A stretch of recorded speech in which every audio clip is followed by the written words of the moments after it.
pulling on each end of the spring, trying to restore it back to its original shape. Okay, for this block sliding across the table, there are two new forces that are going to apply. They are force normal, and the force normal would be the force from the table pushing up on the block. Normal is a contact force, and it always acts perpendicular to the two surfaces. That's what the term normal refers to, perpendicular. There's also going to be a force friction. So if the object is moving to the right, friction will be acting to the left. So you have force normal and force friction as the two new forces in this picture. Okay, finally, if you do not know the name of a force, you can use the term force applied. So in this case, we see a person pushing on this train. They are pushing with a force that we can call force applied. Okay, so let's do some real life examples. So here we have a little kid underwater, and we want to know what are the forces acting on him. Well, we've got gravity pulling him down toward the center of the earth, and we have force buoyancy because he's under a fluid pushing him up.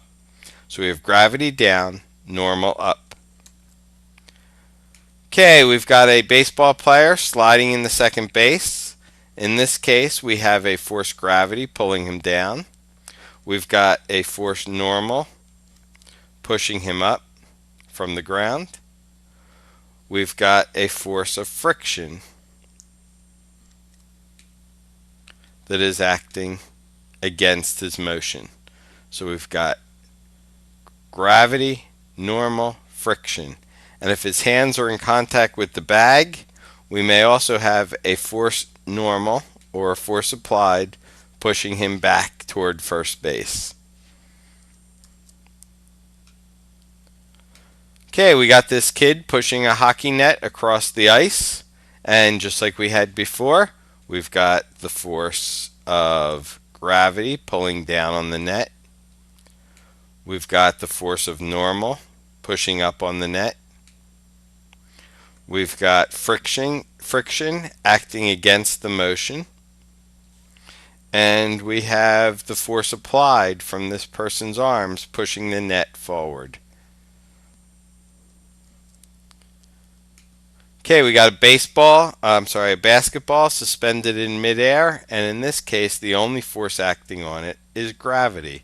There was a force on it when it was in the hand of the thrower, but now that the ball is in the air, the only force acting is force gravity.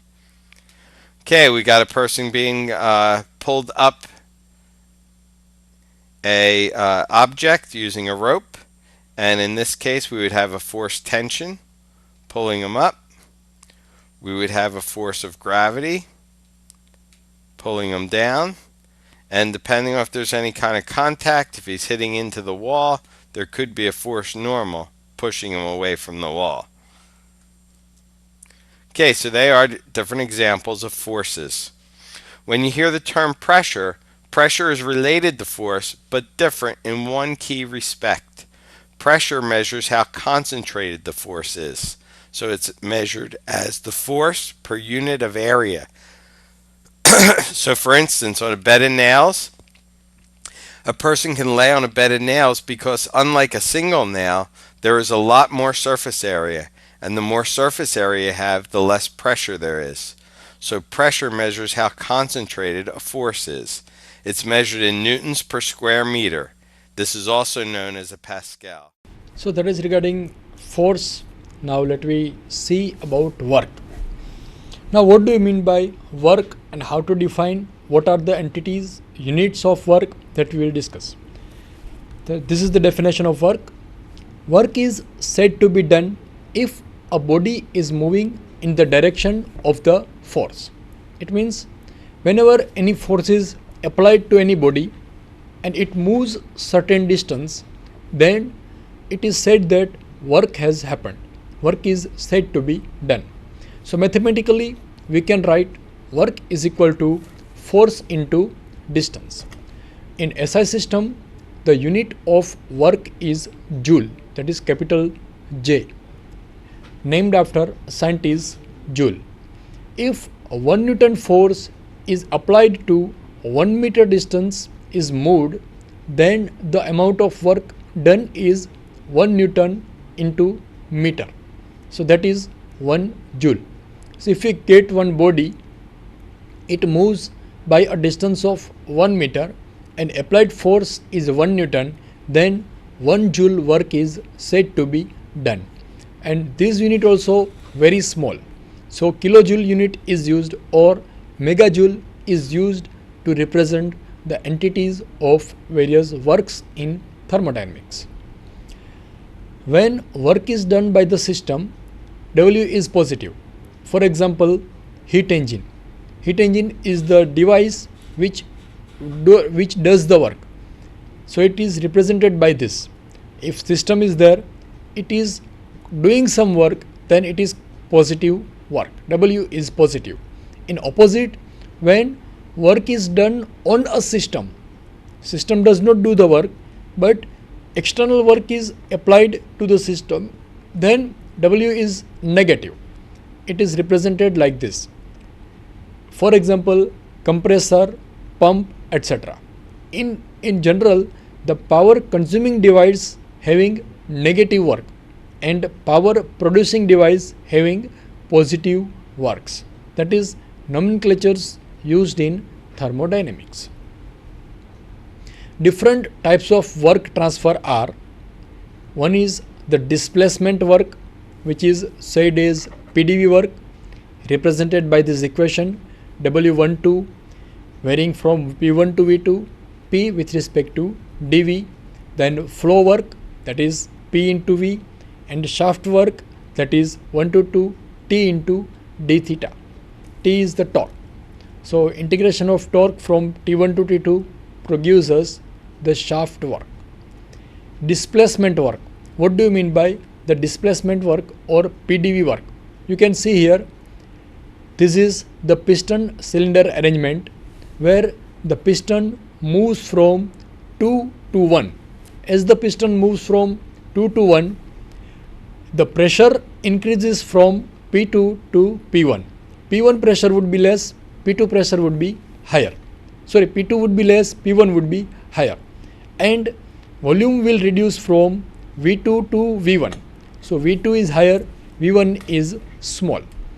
And if the cross-sectional area of this piston is A and the length of stroke, that is distance between point number 1 and 2, is capital L, the applied force applied by the piston is equal to pressure into area, that is P into A. Now, so dW, that is work done, is equal to force into distance, force is equal to P into A, and distance travelled is dl. So dW, that is a smaller work, is equal to P into dV, because A into dl is equal to dV, P remains same. So work done W12 is equal to volume from V1 to V2 P into dV, and the work area is under process 1 2 on PV diagram. If we draw PV diagram of this work, then the area covered under the process 1 2 represents PDV work or displacement work. Now next entity, that is power. What do you mean by power? The rate of doing work by the system or on the system is called as power. First we see the force, then force into distance, that is work. Now rate of doing work is power. Mathematically we can write like this: power is equal to work upon time. Whatever work is done per unit time can be represented as power. In SI system, the unit of power is watt, named after the scientist James Watt, who has invented the steam engine. The unit of watt is joule per second. If 1 Newton force is applied and 1 meter distance is moved in 1 second, the amount of power needed is 1 watt. So 1 Newton is the force, 1 meter is the distance, and in 1 second this work is done, then the power employed is 1 joule per second or 1 Newton meter per second or 1 watt. So the relation between watt, joule and second and Newton meter per second is unity. All are same. Here also watt is a small unit, so kilowatt or megawatt is widely used. This is the power, the physical representation of power. Say here 1 Newton force is applied to this piston. It travels the distance of 1 meter and it travels this distance in 1 second. Hence the rate of doing this work, that is power of this piston, is 1 watt. See, right? The physically 1 watt is this one, that is watt work upon time. So 1 watt is equal to 1 joule per second, and the horsepower unit is also, it was used in earlier days. Now what do you mean by horsepower? See, horsepower unit is equal to 75 into 9.81 watt. Now from where this 75 has come? In older days the people were using horses for moving from one place to another place, and average weight of human being is 75 kilogram. So if 75 kilogram mass weight person travels with the horse and it moves with the acceleration of 9.81 meter per second square, and the power of that movement was defined as horsepower or power of one horse, means horse is traveling with one person having average weight 75 kilogram and it is moving with the acceleration of 9.81 meter per second square, that is 1 horsepower. And relation between horsepower and watt is this: 1 horsepower is equal to 735.75 watt or 75 into G, that is 9.81 or 0.735 kilowatt. Now relation between force, energy, work and power. To see this, let me see another video. In this video, the relation between work, power, heat and energy is represented. Force is a push or pull upon an object that causes it to move. Force is measured in newtons. A newton is the amount of force required to give a mass of 1 kilogram an acceleration of 1 meter per second squared. In this example, we see force being placed upon a spring.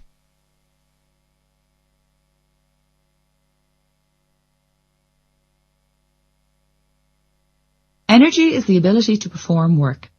There are two categories of energy: potential and kinetic. Potential energy is energy which results from an object's configuration or position. Kinetic energy is energy which an object has by reason of its motion. When a force has been applied to a spring, for example, the spring gains potential energy.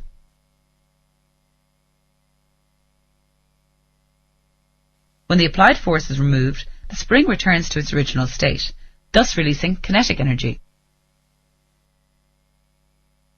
Work is the amount of energy transmitted by a force. In this example, the work being done is the amount of energy it takes to compress the spring. Work is measured in joules. A single joule is the energy expended by a force of 1 Newton moving 1 meter along the direction of the force. Knowing the amount of energy required to compress the spring tells us how much work is involved. But that is not the whole story. If we can also factor in the amount of time it takes, we can calculate a quantity known as power. Power, then, is the rate at which work is done. This in turn means that power is the rate at which energy is transmitted. Power is measured in watts. A single watt is the rate at which work is done when an object is moving at 1 meter per second against a force of 1 Newton. The formula for calculating power is P equals E over T, where P is power, E is energy, and T is time. So that is relation between force, energy and work. Now what is energy? How can we define the energy? It is the capacity to exert a force through a distance. In SI system, the unit of energy is joule, similar to work, because work is also the multiplication of force and distance, and energy means the capacity to move a body through a distance with some force. If the body can move with the force to certain distance, it is said that it is having some energy. So unit of energy is also joule, and energy per unit mass is specific energy, which is represented by kilojoule per kilogram, because joule is small unit, so we widely use kilojoule. So energy per unit mass is kilojoule per kilogram. Now another clip regarding force, energy, work and power.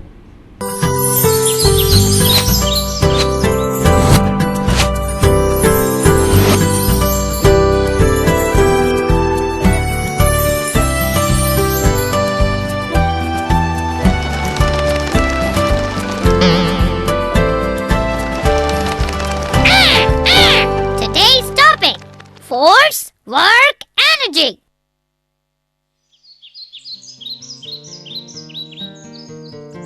Hey, today Mama has asked me to clean the garden. Yes, we should remove all the stones. I can't move it. Can you help me? Sorry, Mama won't allow that. Put some more force. What is force? When we try to push or pull something, it means we are putting force. Force is pushing and pulling thing. Yes, to stop something also, we need to apply force. Oh, thank you. Do you know, force can also change the direction of the things? Force can stop thing. Force can change direction. Let's focus on work. Oh, I have done a lot of work. I pushed that stone too much. In science language, you have not done any work. Why? Whatever force you apply, but if things do not move, that means work is not done. Work is said to be done when force is able to move something. Oh, so let me leave this big stone. Let me pick these smaller ones. Yeah, this is the right choice. At least you're moving few things and some work is being done. You may apply lot of force, but if things don't move, that means work is not done. Oh, I don't have energy to work. I don't have ability to work.